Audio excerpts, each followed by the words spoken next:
ದ್ವಿತೀಯ ಸಂಶ್ಲೇಷಣಾ ಕ್ರಿಯೆ ಎಲೆಗಳ ಮುಖಾಂತರವೇ ಆಗಬೇಕು. ಗಿಡಗಳ ಎಲೆಗಳಿಗೆ ತಗುಲಿರುವ ರೋಗಕ್ಕೆ ಇಲ್ಲಿದೆ ಮಣ್ಣಿನ ಫಲವತ್ತತೆ ಹೆಚ್ಚು ಮಾಡೋದು ಅಂದರೆ ಮಣ್ಣಿನಲ್ಲಿ ಕೆಲವು ಕ್ರಿಮಿ 9 ಲೀಟರ್ಗೆ ರೆಡಿ ಮಾಡ್ಕೊಂಡಿದ್ದಾರೆ. ಒಂದೊಂದು ಗಿಡಕ್ಕೆ ತಗೊಂಡೋಗಿ ಹೊಡಿತಾರೆ. ಅದು ಎಲ್ಲ ನನ್ನ ರೈತ ಬಾಂಧವರಿಗೂ ನಮಸ್ಕಾರ. ಎಲ್ಲರೂ ಹೇಗಿದ್ದೀರಾ? ಎಲ್ಲರೂ ಚೆನ್ನಾಗಿದ್ದೀರಾ ಅಂತ ಭಾವಿಸ್ತಾ ಇಂದು ನಾವು ಸಿಹಿ ಕುಂಬಳಕಾಯಿ ಬಳ್ಳಿಯ ಹೊಲಕ್ಕೆ ಬಂದಿದ್ದೇವೆ. ಬೀಜ ಬಿತ್ತನೆ ಮಾಡಿ 25 ದಿವಸಗಳು ಕಳೆದಿದೆ.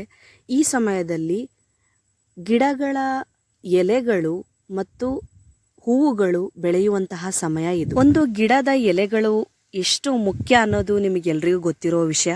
ಏಕೆಂದರೆ ಒಂದು ಗಿಡ ಆಹಾರ ತಯಾರಿಕೆ ಮಾಡ್ಕೋಬೇಕು ಅಂತ ಅಂದರೆ ದ್ವಿತೀಯ ಸಂಶ್ಲೇಷಣಾ ಕ್ರಿಯೆ ಎಲೆಗಳ ಮುಖಾಂತರವೇ ಆಗಬೇಕು.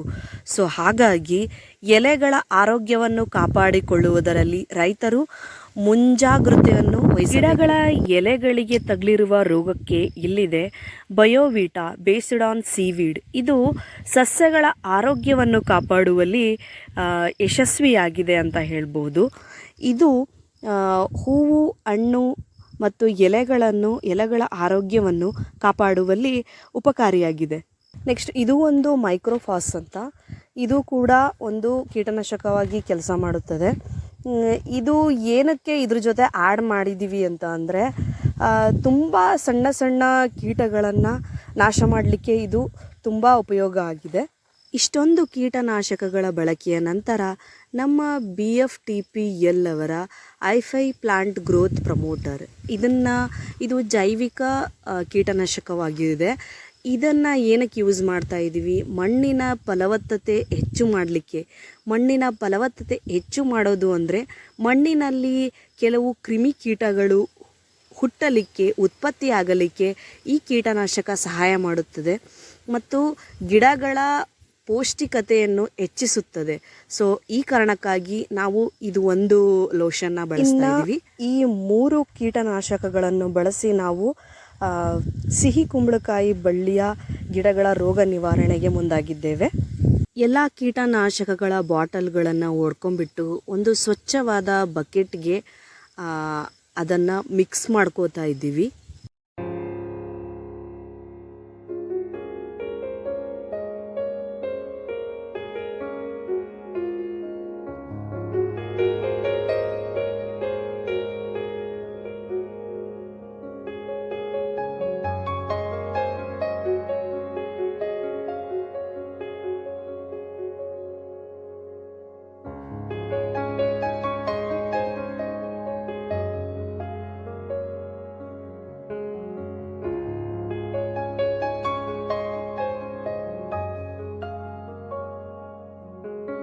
ಇದನ್ನು ಒಟ್ಟು 9 ಲೀಟರ್ಗೆ ರೆಡಿ ಮಾಡ್ಕೊಂಡಿದ್ದಾರೆ.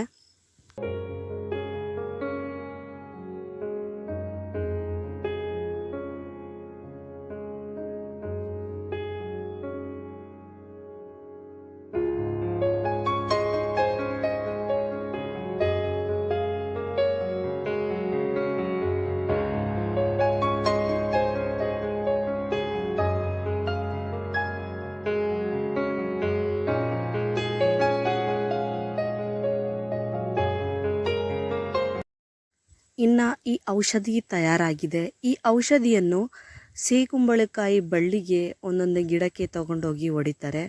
ಅದು ಯಾವ ರೀತಿ ಹೊಡಿತಾರೆ ಅಂತ ಇಲ್ಲಿ ತೋರಿಸ್ತೀನಿ ನೋಡಿ.